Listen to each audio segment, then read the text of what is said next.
All right, wonderful. Thanks so much, Sharon. My name is Meg Johnson, and I am excited to have a couple other panelists, a couple other Hitachians join me for our panel discussion now. So I'm joined by Mayor Tarvin, who is a Director of Business Development, Lisa Mitchell, who is a Vice President of Human Resources, and Sharon Hildebrand will come back to us.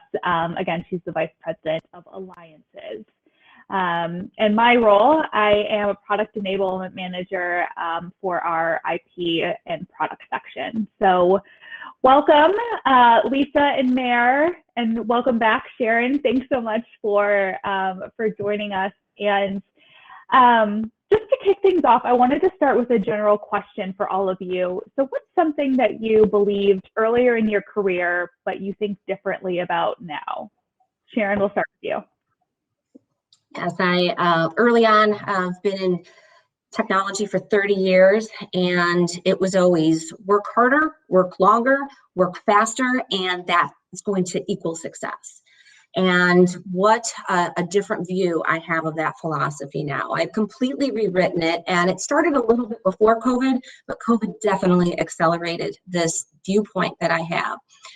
Self-care and taking time to either connect with yourself, connect with and get the energy from friends, family, love people, loved ones around you is so critical to your success. The former, my previous philosophy or mantra led to burnout, led to angst, led to just physical breaking down, getting sick. And I have had the pleasure of having a lot of great, strong mentors, but that is I would say the biggest delta. Take time, slow down. You don't have to work 60, 70 hours, 80 hours to be successful. Actually, you're going to show up better the more you invest in yourself and clear your mind, whether it's a walk in the morning, whether it's meditation, whether it's just stopping just to take a drink of water before you go back to your desk. Remind yourself of that going forward, and I think you're going to see better results. Absolutely. That's so true. And that couldn't be more true over the last year or so. I think a lot of people, women and men alike, have been learning that lesson. What about you, Mayor?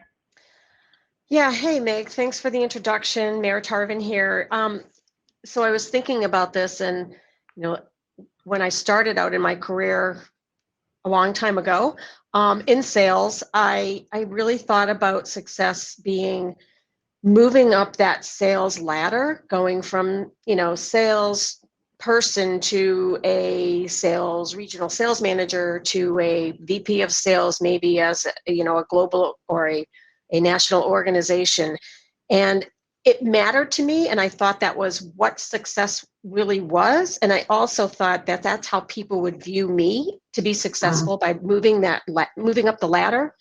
But now that I've been in sales for a number of years as an individual contributor that is successful and is part of a greater team of successful sales executives, and we all kind of work together, and we all champion each other, and we all just really kind of clap for each other's success. But as an individual contributor, I feel like I am successful. I don't feel that I need to be chasing that sales ladder in my organization. And I guess what I would come away with is success is in the eye of the beholder, because I think I am successful. I'm very happy where I'm at, and it's not always trying to, go for that bigger next level. Happiness is what you make it and where you find it. So I guess that's what I was thinking about. Yeah, I love that. I think that's so true. Gosh, for so many of us. And I think that's something that, unfortunately, it takes a while to like retrain your brain that no, success is whatever I define it to be. It's not what XYZ person defines it to be. I can be the best me that I can be, and the happiest and the most balanced, and whatever that looks like for each individual person. I think that's so true and so important. Lisa, what about you? Thank you. So for me, when I was younger, success always meant when you were in your role or when you were doing whatever it was that you were doing, you had to be perfect at it. Like you had to know every little component, no mistakes, or you were afraid to make mistakes. And maybe some of that was me growing up with my soccer, my competitive spirit and nature, and playing in the game, and having to be on a line and knowing this was my job on the soccer field, and I had my job to play, and I couldn't mess it up, right? And I think as I've progressed in my career and as I've gotten, especially in our organization, it's okay. It's okay to not know everything, and it's okay to ask questions. And especially for women, when we're looking at applying for jobs, I mean, we all know this. We try and check every box on that responsibilities list and make sure we know it and we've done it before we apply. And that's not the case. There are things that you're not going to know, and it's okay to not know those things and to ask for the support that you need. And be afraid of that failure. Sharon referenced that earlier in her speech, in her commentary, and I think that's critically important for all of us to know that we can fail, and we can learn from that and continue on and be successful.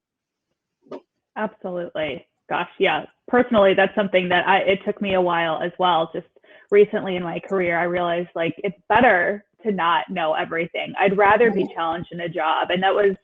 I had to train myself and unlearn some things I had already been ingrained into me early in my career. So it took me a while to actually say those 3 words, I don't know. Yeah, absolutely.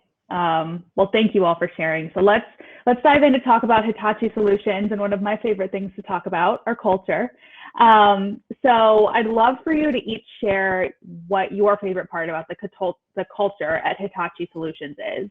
Like maybe share some of the different programs that we have for employees, some of our key cultural initiatives, and how we are focusing on diversity, equity, and inclusion. Lisa, let's start with you this time. Oh my gosh. So you want to know the best thing that I think about Hitachi? Yeah. So when I think, I've been with the company now, let me think, I'm in my 7th year. The thing that I really love about it, there's 2 things actually, but the one is kind of that entrepreneurial spirit. So this organization, it's grown by acquisition. And with that comes different skill sets, different knowledge, different energies. And what we've told everybody in the organization, and a lot of the things that we've developed and created and been able to do, is because people have said, look, I've got an idea, right? And that idea sometimes was outside of the box of the direction of the company or the mission that we were trying to get towards. And it's worked, and we apply it where we can apply it. And it's just nice to see folks coming to the table with fresh ideas and fresh thoughts, and the fact that we can implement upon them. So that's really the one thing that I love every day about this place. I think the other thing that I love is that the group of individuals that we have on the team, because we're so geographically dispersed, it is a very remote work environment. We've only got 7 physical office locations, but not everybody reports to those offices. So we are across North America. The fact that we have created such a community where people are supported and they feel like they're a family, and we do things to help them feel engaged on a very regular basis. I think that's tremendous. And to know that when new hires are starting, I can very comfortably tell them, you're going into an environment where you will have that support, you will have a lot of fun, everyone is there to assist and to help and help you be successful. And I can't train them that, right? Mm-hmm. Our employees come with that inherently, and it's an absolutely beautiful thing. Yeah. Absolutely. Mayor, what about you? Yeah, so, it's really cool that working for such a large organization, and I started out here in February of last year, so just as COVID was hitting and everything. And I came from a smaller Microsoft partner. To come to such a large organization that is owned by even a larger, greater parent, and see the commitment to the diversity and inclusion programs that from our leadership on down through the entire employee community, it's so important. Everybody seems to embrace it. We have a number of programs, but the one that really kind of struck a chord with me, because I guess I didn't really know the terminology of, unconscious bias. We had a program, and I think just about every employee with the organization attended it, and it was all around unconscious bias, and it helped me learn that everybody has it, and to then be aware of it and to recognize it. It resonated with me to kind of know that I need to change. People need to change. It's out there, and to be educated from leadership on down just was really very, very cool. I loved it. So Yeah. I think Hitachi just does a really, really excellent job in providing all of that information and programming that we need around diversity and inclusivity, and it's great. Mm-hmm. Yeah, absolutely. Sharon, what about you? Well, Lisa and Mayor have made it very easy just to pile on. I believe Lisa's going to talk about another very important program, our ALP program, in a bit, but I'd like to add on and meet my dogs, sorry. I would like to add on to what both of them said regarding our commitment to diversity, equity, and inclusion, and that there was a new program that was launched, Kansai Women. When I talked about that summit, that very pivotal time when there were just a small group of women that were able to go to Seattle and get inspired by the Women in Cloud team, to now, a year-ish later, to have over 100 people in this community. And we are doing some amazing things between meetings and initiatives.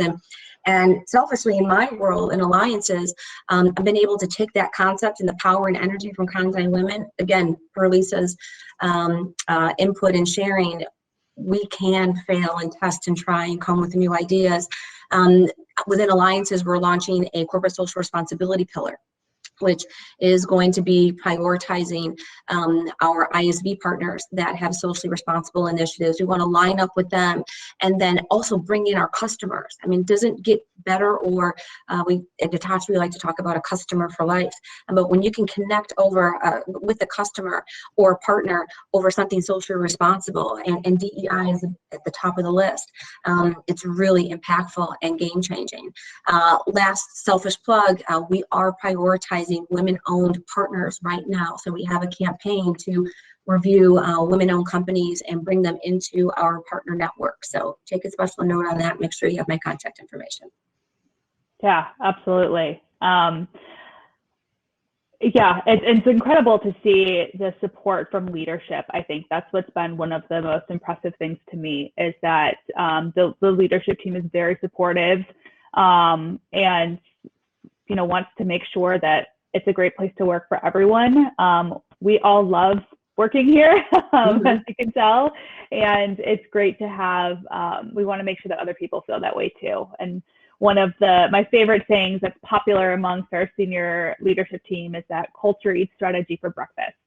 And I think that's very true, and you can feel that throughout every level of the organization. So talking about our people, let's talk hiring. Lisa, can you share a bit about our hiring ideology, what roles we have open at the moment? We have many, hint, hint, and the types of candidates that succeed at Hitachi. Sure. So there are, well, right now, so that you're all aware, there's about 60 open positions, 60. Our growth has been tremendous in a time when, so many people, when COVID hit, everyone was wondering, what is this going to mean for us? And for us to go from that kind of thought process and concern, individually, company-wide, as a business, what have you, to, oh my God, we are exploding and doing so well as an organization, to needing, so many new resources to come on board and help us with, the sales engine, the work that Mayor's doing in the team, in the sales org, has been a tremendous positive, surprise and wonder for everybody, which has been great. So yeah, 60 open positions plus. We're hiring probably about 20 people a month across Azure Cloud, Dynamics 365. It really spans the gamut of what we need in the organization to be successful. As it relates to kind of what we look for. Jerry Hawk is our CTO, and he always says attitude and aptitude. And so as much as aptitude and the skills are incredibly important, really it's that attitude, right? And what you bring to the organization. And when I'm talking about that, for me, it's about having a curiosity. It's about being supportive. It's about being fun.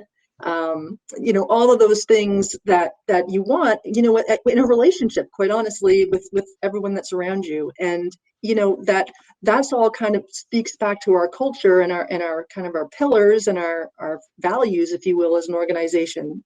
Because we were entrepreneurial roots, that whole pioneering spirit piece is very important for us. I just referenced it a little bit earlier, one of my favorite things about the organization.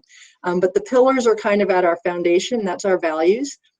We started with, because we were acquired through Hitachi, their values are harmony and sincerity and pioneering spirit. And so we took those as kind of that foundation and then layered on top of that what we call our pillars. And the 3 pillars are what our clients can expect, what our employees can expect, and what our company can expect from the employees.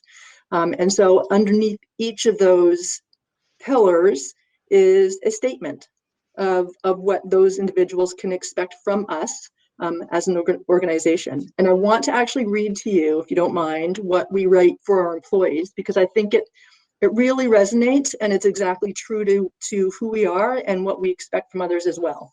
And I have this handy with me all the time, and you'll hear from many of the leaders in our organization, they keep this kind of at their desk side. But what it says is, come as you are today with a willingness to learn and grow, and we'll provide you with tools to build your career, expand your knowledge base, and deepen your sense of self, all while having fun along the way. And I think that's true. And since 2003, when those things were developed, it's stood the test of time, and it's exactly what it is today. Hasn't changed at all.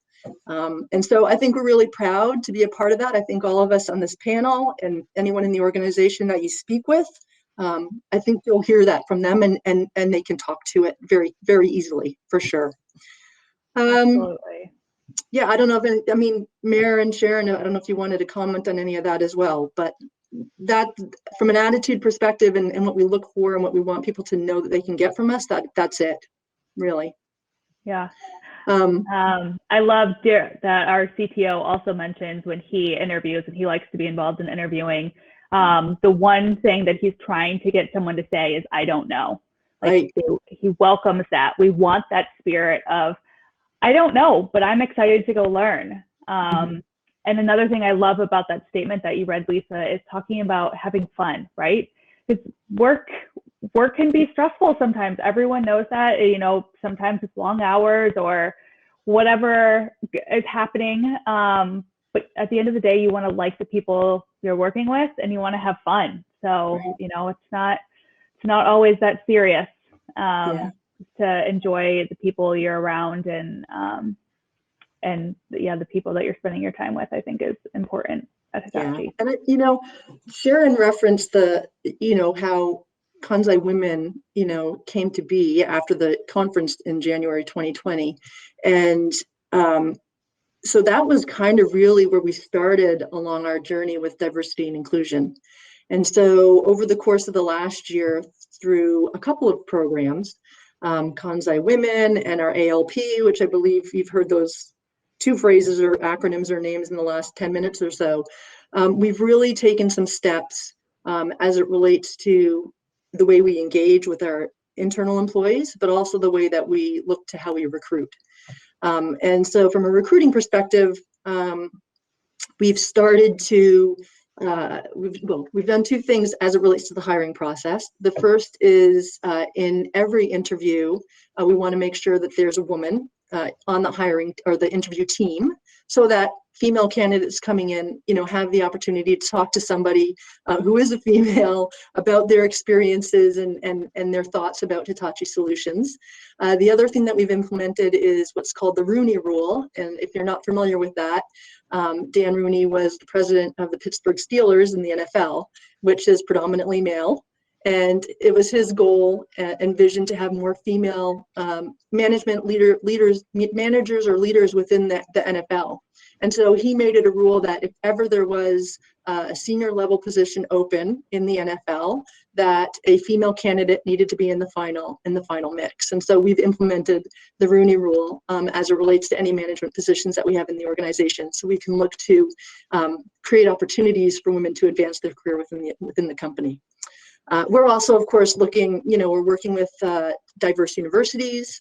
We have a program called talent development for new grads, early career professionals who want to get into our organization. And so we look to recruit from diverse universities and historically Black colleges and universities as well. And we're continually looking to partner our recruiting team with other organizations such as WIC and WIT and others in their effort to find new talent.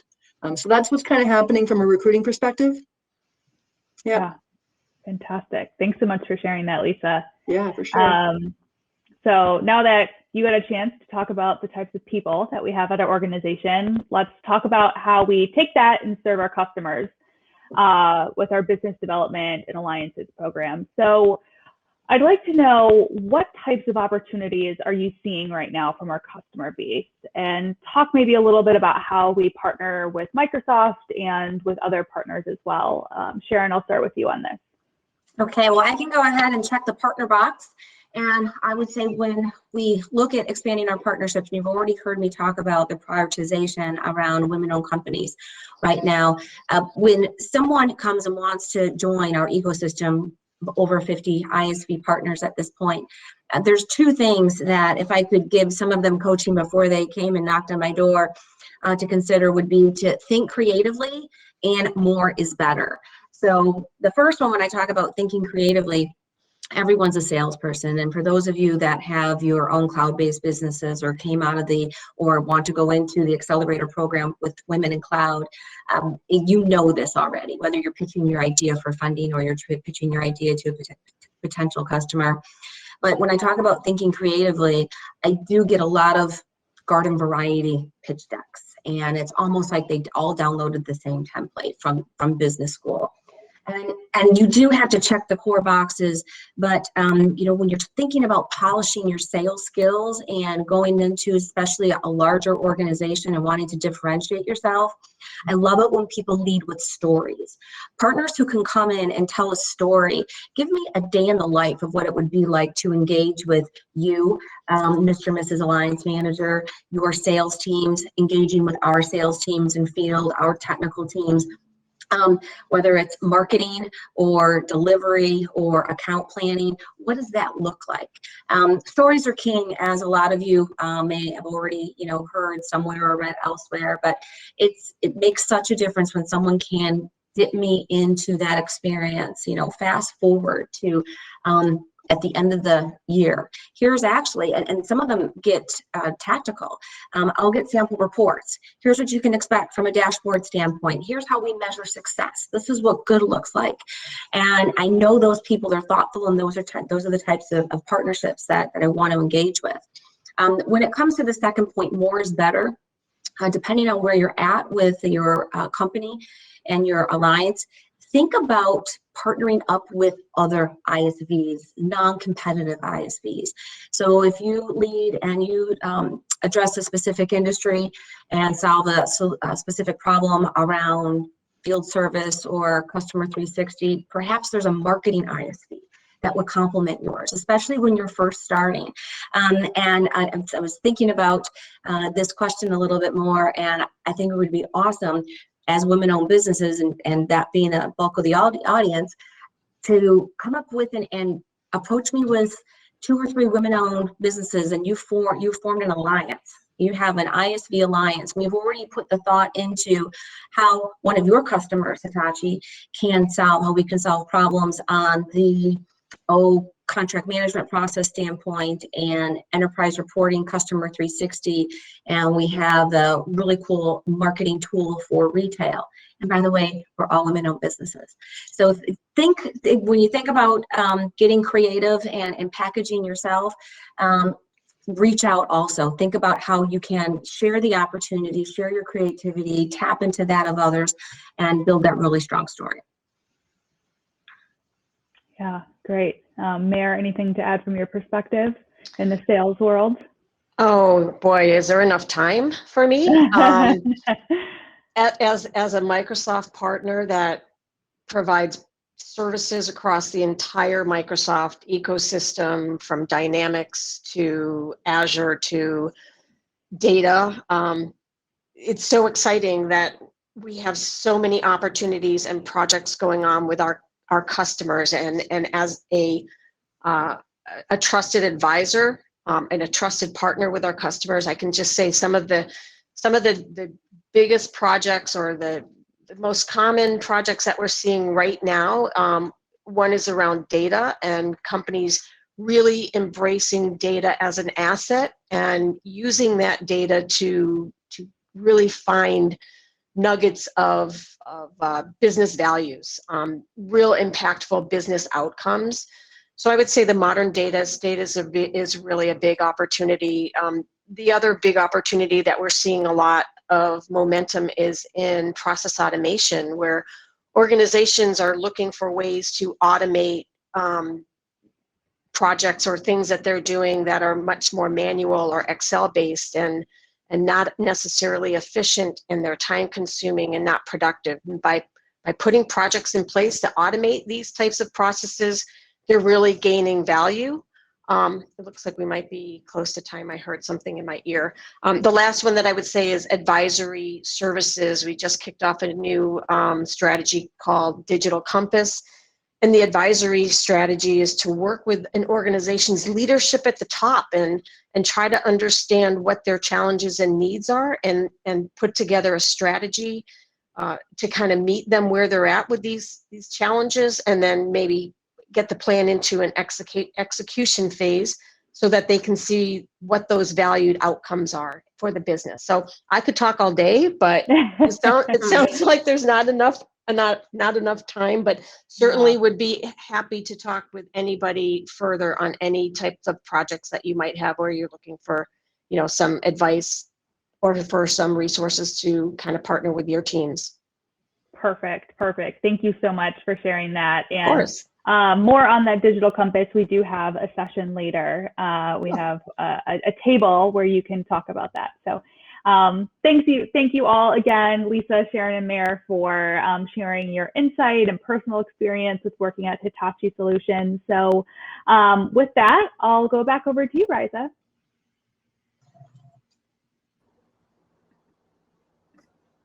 All right. Thank you so much, ladies. I mean, what a really dynamic talk. I got a lot of takeaways myself, and seeing the comments in the chat, really your culture just shone through. So I'd like to hear from the audience as well. Take a moment. Let us know what your key takeaways from the panel discussion were, and what got you the most excited, right, to hear about today.